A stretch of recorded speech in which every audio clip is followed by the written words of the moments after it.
नमस्कार विद्यार्थी मित्रांनो, तुमचं स्वागत आहे जय हिंद पाठशाला या यूट्यूब चॅनलमध्ये। आज आपण मूलभूत हक्क भाग 3 यावर आयोगाने विचारलेले प्रश्न पाहणार आहोत। चला तर मग सुरुवात करूया व्हिडिओला। तत्पूर्वी जर तुम्ही आमच्या चॅनलवर नवीन असाल तर चॅनलला सबस्क्राईब करा आणि जास्तीत जास्त गरजू मित्रांपर्यंत शेअर करा।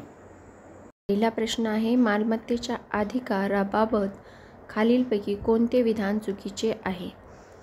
1978च्या 44व्या घटनादुरुस्ती अधिनियमाद्वारे घटनेतील अनुच्छेद 19(1) F आणि 31 घटनेतील वगळून मालमत्तेचा हक्क हा मूलभूत हक्क यादीतून वगळण्यात आलेला आहे।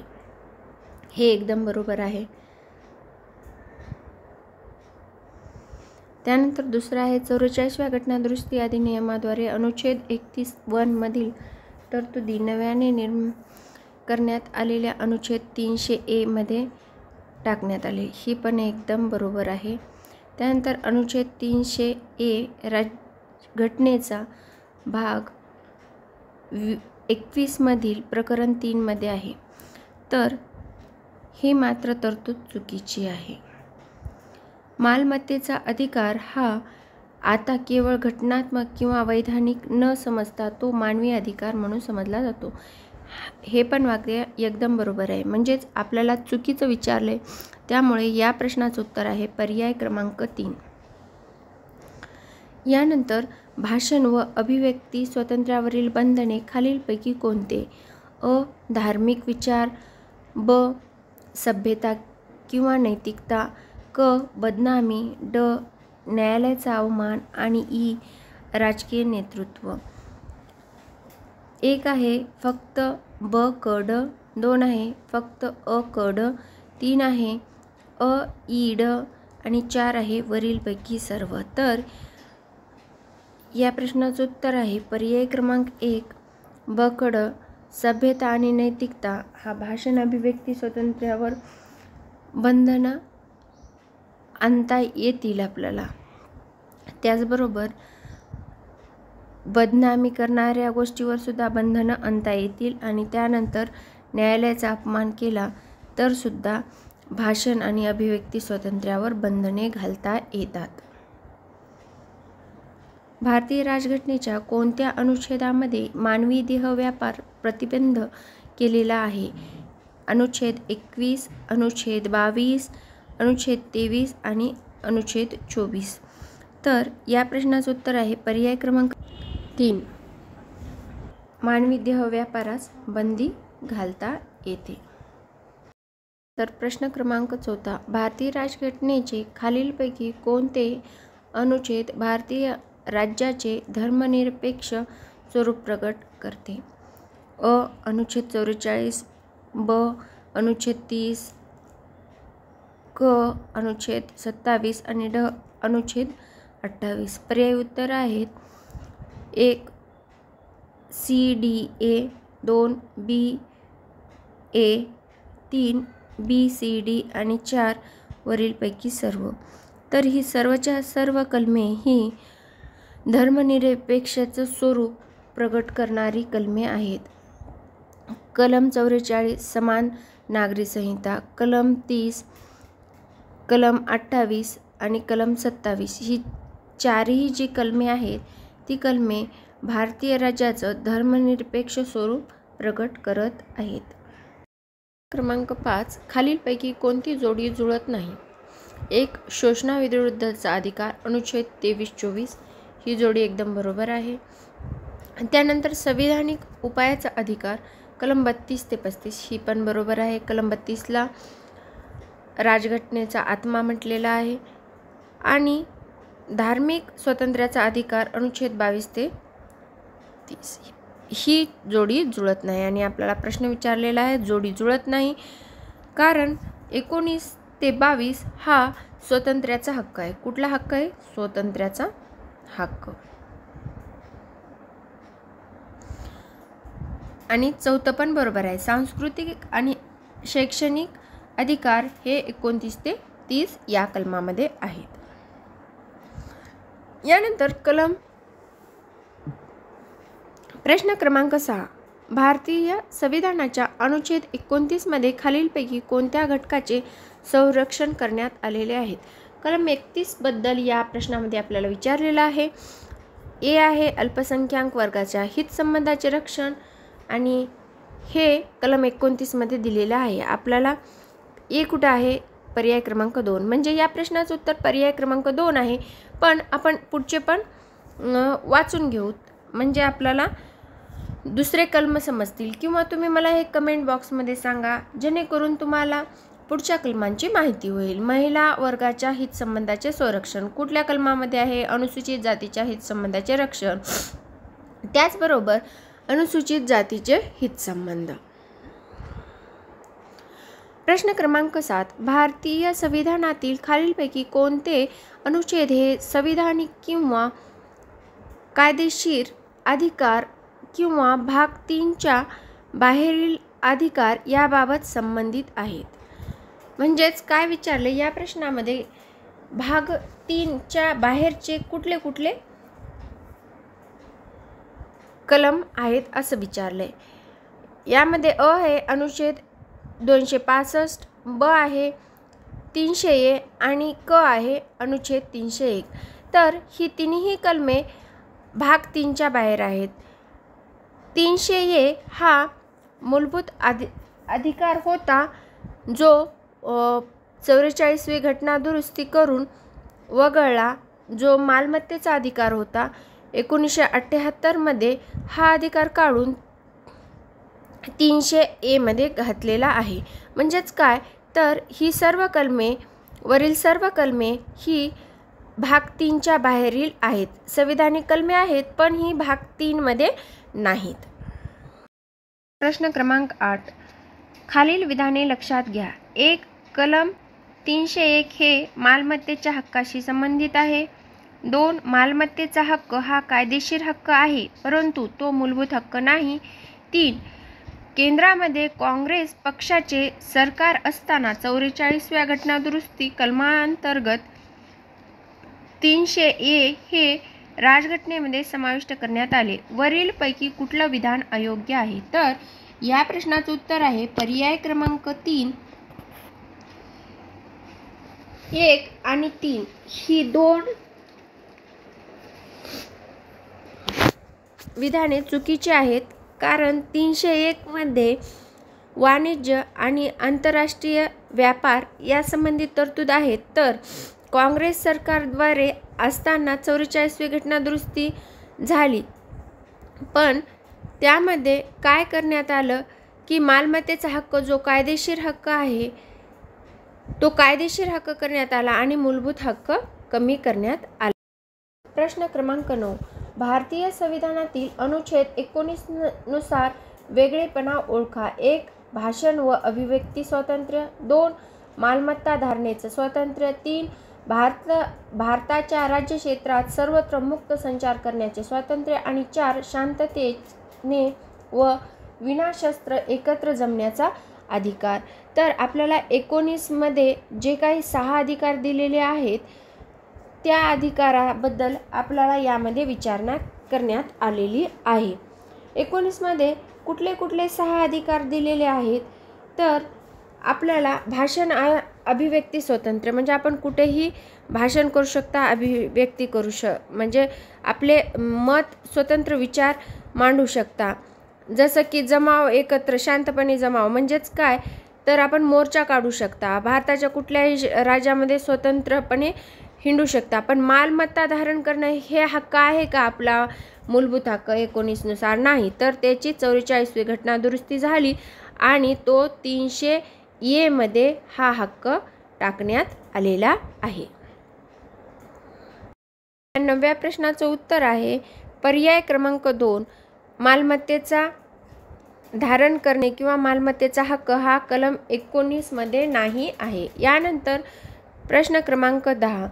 भारतीय संविधानातील अनुच्छेद डॅश मध्ये सतत विवेक बुद्धीने स्वातंत्र्य आणि धर्माचे मुक्त प्रगटीकरण आचरण व प्रसार संबंधी स्वातंत्र्याचा हक्क अधिकार दिलेला आहे. 1. कलम 23, 2. कलम 24, 3. कलम 25 आणि 4 कलम 26। तर या प्रश्नाचं उत्तर आहे पर्याय क्रमांक 3। कलम 25 नुसार आपल्याला सत्सद्विवेक बुद्धीने स्वातंत्र्य आणि धार्मिक मुक्त प्रगटीकरण याबद्दल आचरण करणं हा अधिकार दिलेला आहे। तर प्रश्न क्रमांक 11 भारतीय संविधानातील भाग 3 मध्ये खालील बाबींचा समावेश होतो। 1 शिक्षणाचा हक्क, ब सार्वजनिक नोकऱ्यांमध्ये बाबीमध्ये समान संधी, क ग्रामपंचायतीचे संघटन, ड सामान्य न्याय आणि कायदेविषयक मोफत सहाय्य। पर्याय उत्तर आहेत 1 अ, ब, क, 2 ब, क, ड, 3 अ आणि ब आणि 4 आहे क आणि ड। तर या प्रश्नाचं उत्तर आहे पर्याय क्रमांक 3 अ आणि ब। म्हणजे शिक्षणाचा हक्क सुद्धा आपल्याला 86वी घटना दुरुस्ती केली आणि शिक्षणाचा हक्क ॲड करण्यात आला भाग 3 मध्ये। त्याचबरोबर सार्वजनिक नोकऱ्यामध्ये समान संधी ही कलम 16 आहे, पण ग्रामपंचायतीचे संघटन ही कलम 40 आहे। म्हणजे हा भाग 3चा भाग नसून DPSPचा भाग आहे। आणि समान न्याय व कायदेविषयक मोफत सहाय्य हे सुद्धा कलम 38 मध्ये आहे।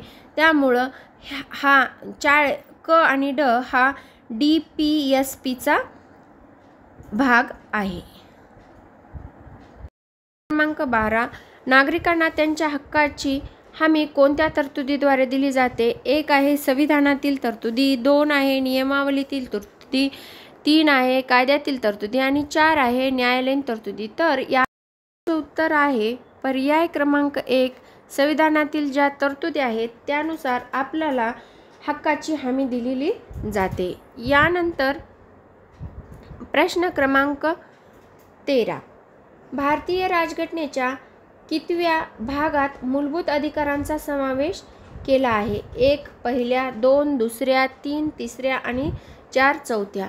तर या प्रश्नाचं उत्तर आहे पर्याय क्रमांक 3 मूलभूत हक्क म्हणलं की हा भाग 3 आहे। पहिल्या भागात संघराज्य व त्याचे राज्यक्षेत्र, संघराज्य व त्याचे राज्यक्षेत्र। त्याचबरोबर दुसऱ्या भागात नागरिकत्व आहे आणि तिसऱ्या भागात मूलभूत हक्क आणि चौथ्या भागात आहे DPSP।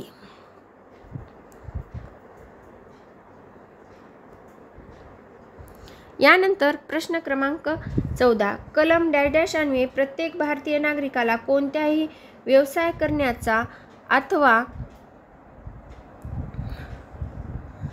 किंवा कोणताही धंदा, व्यापार, उद्योग करण्याचा हक्क आहे। कलम पर्याय उत्तर आहेत 1 कलम 342 अ, 2 आहे 239 अ, 3 आहे 81 बी आणि 4 आहे 19 जी। तर या प्रश्नाचं उत्तर आहे पर्याय क्रमांक 4 हा 19 अन्वये आपल्याला भाषण, अभिव्यक्ती स्वतंत्र आहे, त्याचबरोबर मुक्तपणे संचार करता येते, कुठलाही धंदा करता येते, हे कलम 19 आहे। प्रश्न क्रमांक 15 खालीलपैकी कोणत्या उद्देशासाठी परमादेश उपलब्ध आहे? अ मूलभूत अधिकाराची अंमलबजावणी, ब न्यायाधिकरणाचे अधिकार क्षेत्राचा वापर करण्यास नकार दिल्यास त्याचे अधिकार क्षेत्र वापरण्यास भाग पाडणे, क आहे असंविधानिक असलेल्या कायद्याची अंमलबजावणी करू नये म्हणून एखाद्या सार्वजनिक अधिकाऱ्यास किंवा सरकारास निर्देश देण्यासाठी। आपल्याला याच्यामध्ये परमादेश केव्हा काढू शकता याबद्दल प्रश्न विचारलेला आहे किंवा याचा अर्थ असाही म्हणता येते की ते मूलभूत अधिकाराची विभागणी किंवा मूलभूत अधिकाराचं अंमलबजावणी करण्यासाठी परमादेश काढता येतो। न्यायाधिकरणाचे क्षेत्राच्या बाहेर करण्यास नकार दिल्यास म्हणजे आपलं काही कोणतं काम जर न्यायालयात करण्यास नकार दिला तेव्हा सुद्धा परमादेश काढता येतो।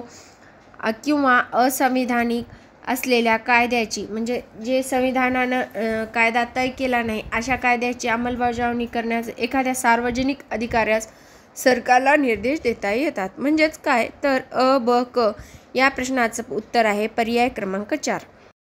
तर यानंतर प्रश्न क्रमांक 16. कोणते अनुच्छेद मूलभूत अधिकाराच्या अंमलबजावणीसाठी उच्च न्यायालयाला निर्देश जारी करण्याचे अधिकार देतात? म्हणजेच काय तर आपल्याला उच्च न्यायालय हे मूलभूत हक्कांतर्गत कुठल्या कलमाने जाता येते? 1 आहे अनुच्छेद 226, 2 आहे 135, 3 आहे अनुच्छेद 143 आणि 4 आहे 133. तर या प्रश्नाचं उत्तर आहे पर्याय क्रमांक 1. अनुच्छेद 226 नुसार आपल्याला कुठल्याही उच्च न्यायालयात मूलभूत हक्काची अंमलबजावणी झाली नसेल तर आपल्याला जाता येते. यानंतर क्रमांक 17. कोणती जोडी अयोग्यरित्या जुळलेली आहे? अ. भेदभाव करण्यास मनाई कलम 15, ब. संमेलनाचा हक्क कलम 19, जीवित व संरक्षणाचा हक्क कलम 20, घटनात्मक उपायांचा अधिकार कलम 32. तर उत्तर आहेत 1 अ फक्त, 2 ब आणि क, 3 क फक्त आणि 4 ड फक्त. तर यामध्ये पर्याय क्रमांक 3 हे उत्तर आहे. म्हणजेच काय तर क. जीवित व संरक्षणाचा हक्क हा कलम 20 मध्ये येत नाही. भेदभावास मनाई कलम 15 आहे. संमेलनाचा अधिकार म्हणजे भाषण व अभिव्यक्ती जे काय आपल्याला 6 अधिकार आहेत त्याच्यामधील हा एक अधिकार आहे. आणि जीवित संरक्षण अधिकार पण 19 मध्येच येतो आणि घटनात्मक उपायाचा अधिकार हा मात्र कलम 32 मध्ये येतो. तर प्रश्न क्रमांक 18. मूलभूत अधिकार अंतर्गत अपराध म्हणून वर्णन केलेल्या कृत्यासाठी शिक्षेची तरतूद करण्यासाठी कायदे करण्याचा अधिकार संसदेला असेल. यामध्ये डॅश डॅश याचा समावेश आहे. 1. सार्वजनिक नोकऱ्यांमध्ये संधीची समानता, ब. अस्पृश्यतेचे उच्चाटन, सी. मानवी तस्करी व सक्तीचे श्रम यावर प्रतिबंध आणि डी. अल्पसंख्याकाच्या हिताचे संरक्षण. पर्यायी उत्तर आहेत 1 ए आणि डी फक्त, 2 सी आणि डी फक्त, 3 ए बी सी फक्त आणि 4 आहे बी आणि सी फक्त. तर या प्रश्नाचं उत्तर आहे पर्याय क्रमांक 4 बी आणि सी. म्हणजेच काय अस्पृश्यतेचे उच्चाटन करणे आणि मानवी तस्करी व सक्तीचे श्रम यावर प्रतिबंध घालणे हे मूलभूत अंतर्गत अपराध म्हणून वर्णन केलेल्या कृत्याबद्दल शिक्षेचे संविधानाला दिलेल्या अधिकारामध्ये समावेश आहे. प्रश्न क्रमांक 19. खालील विधाने लक्षात घ्या. अ. कलम 12 मध्ये घटनेच्या 3ऱ्या भागात राज्याची व्याख्या करण्यात आलेली आहे. ब. सर्व स्थानिक प्राधिकरणे म्हणजेच नगरपालिका, पंचायत, जिल्हा मंडळे, सुधारणे ट्रस्ट इत्यादींचा समावेश राज्याच्या व्याख्येत होतो. क. इतर सर्व प्राधिकरणांमध्ये LIC, ONGC, सेल यांचीही राज्याच्या व्याख्येत समावेश होतो. खालीलपैकी कोणते विधान बिनचूक किंवा अचूक असं म्हटलं तेव्हा आपल्याला त्यांनी बरोबर विचारलेलं असतं. म्हणजे यामधले कुठले विधाने बरोबर आहेत असं विचारलंय. 1 फक्त अ, 2 फक्त अ आणि ब आणि 3 फक्त ब आणि 4 सर्व. तर हे सगळेच्या सगळे विधाने बरोबर आहेत. कारण राज्याच्या व्याख्या जेव्हा करतात तेव्हा भारत सरकार व त्यांचं संविधान आणि त्यांनी जे कोणते वैधानिक आणि बिगर वैधानिक जसं की ONGC, LIC, सेल इत्यादी सुद्धा राज्याच्या व्याख्येत येत असतात. पुढील प्रश्न. राजघटनेतील कलम 21 संदर्भात खालीलपैकी कोणती विधाने बिनचूक आहेत? अ आहे कलम 21 नुसार कायद्याने प्रस्थापित केलेल्या कार्यपद्धतीखेरीज कोणत्याही व्यक्तीचे जीवित व व्यक्तिगत स्वातंत्र्य हिरावून घेतले जाणार नाही. ब आहे हा अधिकार नागरिक तसंच परदेशी नागरिकांना दोघांनाही उपलब्ध असेल. क आहे 21 नुसार मिळणारे हे संरक्षण केवळ कार्यकारी मंडळाच्या मनमानी कृतीविरोधी असून कायदेमंडळाच्या मनमानी कृतीविरोधी उपलब्ध होत नाही. तर या प्रश्नाचं उत्तर आहे पर्याय क्रमांक 1. अ आणि ब ही दोन्ही विधाने बिनचूक म्हणजेच बरोबर आहेत. कारण कुठल्याही केसमध्ये कलम 21 हे स्थगित राहत नाही. ही गोष्ट लक्षातच ठेवायची की कलम 21 हे कुठल्याही परिस्थितीमध्ये स्थगित राहत नाही. त्याचबरोबर कलम 15, 16, 19, 29 आणि 30 ही जी 5 कलमे आहेत ती केवळ भारतीयांना लागू आहेत आणि बाकीची जी आहेत उर्वरित जसं की 14, 20, 21, 21A, 22, 22 ते 28 हे परकीयांना सुद्धा मूलभूत हक्क लागू आहेत. यानंतर पुढील प्रश्न राज्याकडून चालविण्यात जाणाऱ्या किंवा राज्य निधीतून सहाय्य मिळत असलेल्या कोणत्याही शैक्षणिक संस्थेत कोणत्याही नागरिकास केवळ धर्म, वंश, जात, भाषा या किंवा यापैकी कोणत्याही कारणास्तव प्रवेश नाकारला जाणार नाही. ही तरतूद भारतीय राज्यघटनेच्या खालीलपैकी कोणत्या अनुच्छेदात आहे? तर या प्रश्नाचं उत्तर आहे पर्याय क्रमांक 4.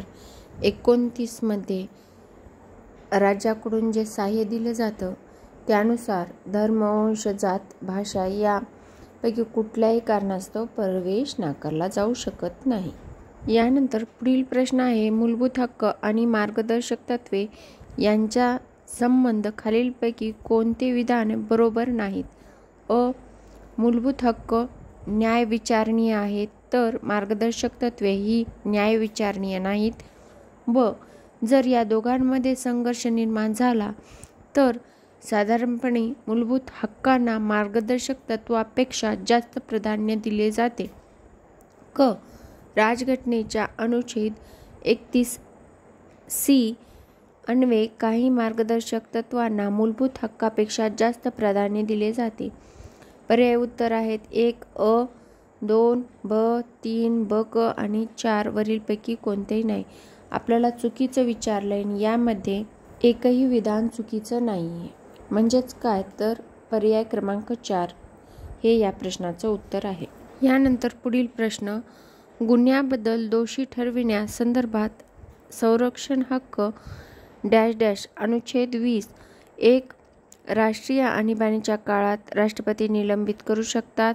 2. सर्व प्रकारच्या आणीबाणीच्या काळात राष्ट्रपती निलंबित करू शकतात.